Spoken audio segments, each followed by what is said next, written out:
Hey, what's up gamers, how you been? If you're like me, you were disappointed by the delay of the next Funkin update, but that was immediately sated by the release of a new teaser trailer and an actual tangible release date, April 30th. Today we're going to do a quick analysis of that trailer, cover a few topics I missed in my previous Funkin update video, and respond to a few comments from that video. Alright, let's get into it. So the trailer starts strong with what appears to be Pico and Darnell face to face, both looking a bit disheveled to say the least. Due to the fact that they were both injured and face to face implies they were fighting each other. This scene is viewed through the repeating release date of this update, which is Pico Day 2022. The face-off continues with a number of upcoming features alongside the release date flashing on screen. This includes erect mode, new features, cutscenes, and new characters. Pico and Darnell confidently wipe away the sweat on their faces as if they're about to go into round 2. When the scene cuts to Pico and Nene pursues Pico, throwing knives at our little orange friend who's attempting to escape. Right before the trailer ends, it appears Pico is knocked back and is grimacing. I can't quite tell if his head is back or the top of his head is straight up missing just based on the position of the hair, but regardless, Pico's in trouble. There's a blink and you'll miss it scene during the escape of Daddy Dearest offering the Pico school gang money. If you remember, Pico and Boyfriend originally faced off when Pico was paid to kill him, but Pico and Boyfriend have a history together, so Pico rap battled him instead. This scene is likely the moment not only Pico was given the offer, but Nene and Darnell as well.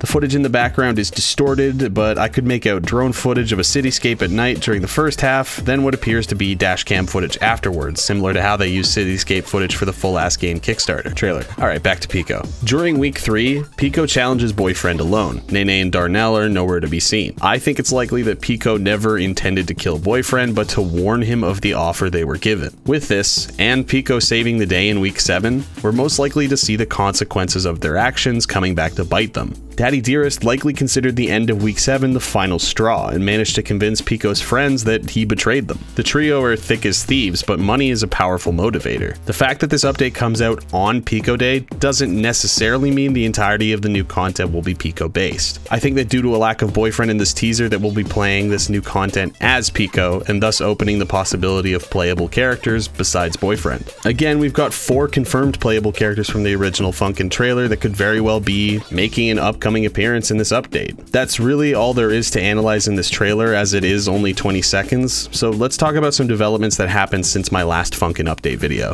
The CDs, mini CDs, cassettes, and multiple vinyl records for the first volume of the Funkin soundtrack have become available for purchase through Needlejuice Records. These were originally Kickstarter backer rewards, but can now be purchased minus the exclusive vinyl for just the backers. When Phantom Arcade initially showed off the artwork for the CD on Twitter, they stated that it would become available for purchase once the new update was out. I'm gonna speculate a bit here and say that the update was planned for mid to late March. I purchased this CD as soon as it became available through Needlejuice on March 22nd, so I believe that that was when the update was originally going to come out. I'd like to think that they abandoned their Q1 2022 update because they realized they could add more content to the long-awaited release, but the likelihood is that they're just polishing what they have. From what I can tell from tweets from people who have gotten their CDs and Phantom Arcade's own Twitter, there's no tease or reveal of future characters from this update, the included art book that was made in collaboration with Hellcat, but I will say I am excited to go through my own once I receive it. We know what the art for the CD, mini CD, and cassette looks like, but Phantom Arcade said on Twitter that they cannot show off the art for the Kickstarter exclusive vinyl because there is art of the new characters on the back of it, and that there's original art by Evil Skater. They're likely referring to the vinyl sleeve and not the vinyl itself. There's a pretty good chance the new characters are Nene and Darnell because at that point the Pico Day update hadn't been announced yet. But honestly, how cool it'd be if they were entirely original Funkin characters we haven't even seen yet. Or better yet, the playable characters from the first trailer. I guess we'll just have to wait and see. Another really cool aspect of Funkin that was revealed recently is Ninja Muffin's collaboration with other coders. Elite Master Eric and Emnia have been working alongside Ninja Muffin to open up the Funkin engine to easier implementation of Hax code. The way it's described in this tweet is that a producer or modder would just have to write the code the way they would in Hax Flixel, and it would be implemented into the game to give more freedom than Lua code like in Psych Engine. Elite Master Eric tweeted that they hope that the native modding capabilities of the Funkin engine would be on par with Psych in terms of versatility. As someone who's creating a mod through Psych, I can tell you that if this becomes the norm for the Funkin engine, then a massive world of possibility is opening in the base game. In Psych Engine, the modder never has to recompile the game in order to test aspects of their mod, even being able to replace files while the game is still running in order to quickly test if what they have to convey is working. With the addition of easy implemented Hax code, we could see mods that vastly exceed our expectations due to how easy it has become to test and include features and mechanics. With Psych Engine, it's as easy as editing text files to create the mod you want, so if a similar system is implemented into base Friday Night Funkin', that could create a massive surge of mods from people who are reluctant to mod in the first place due to an innate coding experience required. In short, Friday Night Funkin' modding is about to become a lot easier. Elite Master Eric was initially approached by Ninja Muffin due to their work on Polymod, a system that allows users to seamlessly replace assets in an application through loose data files in hacks. With this system, users can replace and rework files at will without breaking the core elements of the program. This is perfect for Funkin', considering it's always been an open source game from the get-go, and a fluid system of asset replacement versus the concrete one we have now will make production of mods so much easier. From my understanding of Polymod, the way it works is that the game, program, or whatever has a solid framework, meaning that if something doesn't work within the mod, the application doesn't crash, as there's something to fall back on. Many times while running newly compiled Funkin' code, the game simply crashes if there's an error, but with the Polymod system, that isn't the case because of the fallback framework.